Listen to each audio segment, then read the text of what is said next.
We want everybody that we love to like us. Yeah. That's what we said. We were stupid.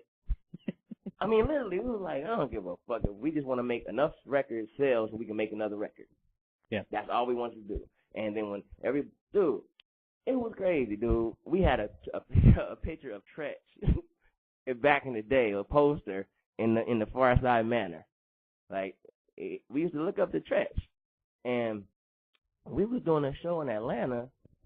Some motherfuckers in the audience jumping up, singing all the words with the dude that says gangsta bitch. Apache. Tretch from Naughty by Nature. Dude! What?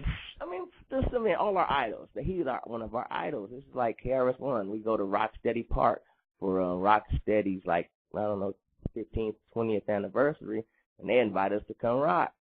Pass Me By comes out After Your Mama, and from people saying we were whack, we were like legendary and classic and the best ever, and this album is it was crazy because we were literally whack 4 months before that. So that really was a wake-up call and a shock to you to be like, people say anything. You better not get caught up on nothing people say, because we were doing them Your Mamas, and we were closing the show. Like, the last song we do, you ready? Bad. You know what I'm saying? It's like, yeah, that was the shit for us at that time. And then, so I guess it all changed. We did the video. I think that's what really changed, when people saw the Pass Me By video. So that's chapter 1. Boom. Bizarre Ride to the Far Side. Inner lab cabin, California. Totally different scenario. Now we're a household name in the world of hip-hop. From not knowing nobody knowing us. Now, Fat Lip is really, a lot of focus is on him because he was shining on the first record, just shining, just not just with how he was rhyming, just the things he was saying was just so out of pocket, and people was just like, rewind, he didn't say that shit. I mean, he was really, and I would be telling him, like, and it's not a creative thing. I really thought he was, like, dope. Like, I always tell him, like, sure, you're dope, dude. Like, it's not a competition for me. I give credit. I like to play my part, for that record, we had parts to play.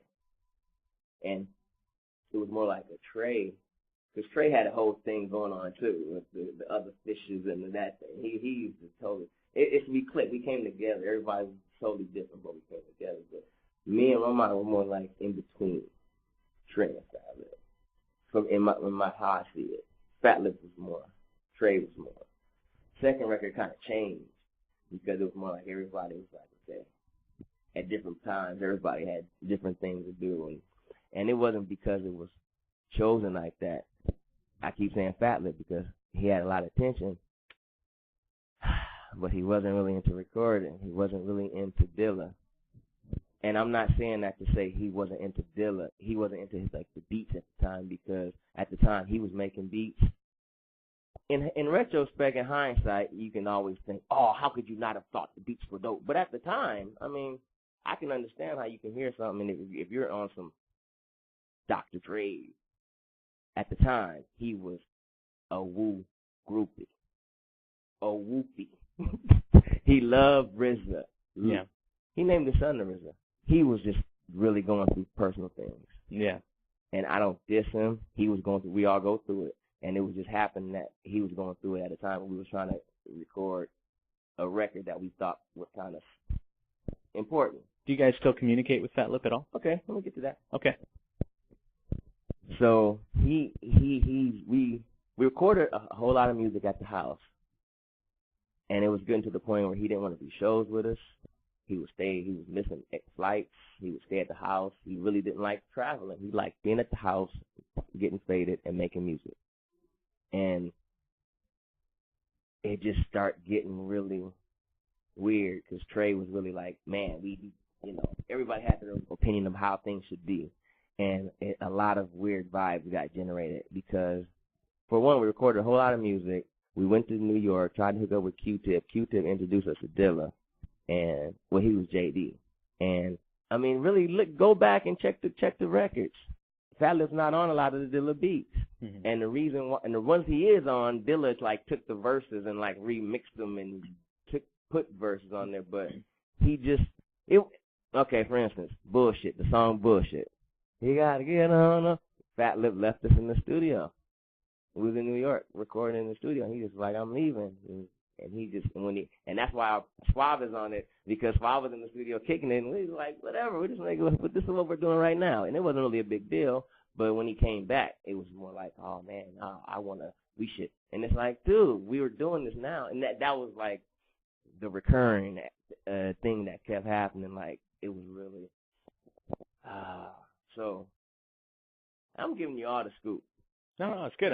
We had a fight. Well, we didn't have a fight. We went to go get some weed, me and Romine. And when we came back to the studio, Fat Lip and Trey were in the bushes, tussling. And we're pulling up with the headlights, and we just seeing two dudes in the bushes, and we Dilla's over here like a deer in the headlight. Like, these dudes are crazy. They were fighting? Yeah. Whoa. Let me tell you why. Can't use that kick, dude. That kick is off beat, dude. The kick on running, music is mathematics. That's all. Baba, you can't argue. If he has a point, sometimes. As we start to get out there, this song, Running, which is now, like this was passing me by, like it's like, for us, when we on stage, we can see the difference. Like, it's really, it's popular, it's passing me by. Questlove comes up to us one day. First question he says, who did that kick on Running? Just like that. He's just ecstatic. Fat Lip is like, oh, you know what I'm saying? Oh, yeah. And those kind of scenarios is really hard to swallow. Drop. Fat Lip's not on drop. Yeah. It's kind of, when I start giving you the picture, you start to see, why isn't he on drop? Dopest video ever. Why wouldn't he be on that song? Mm-hmm.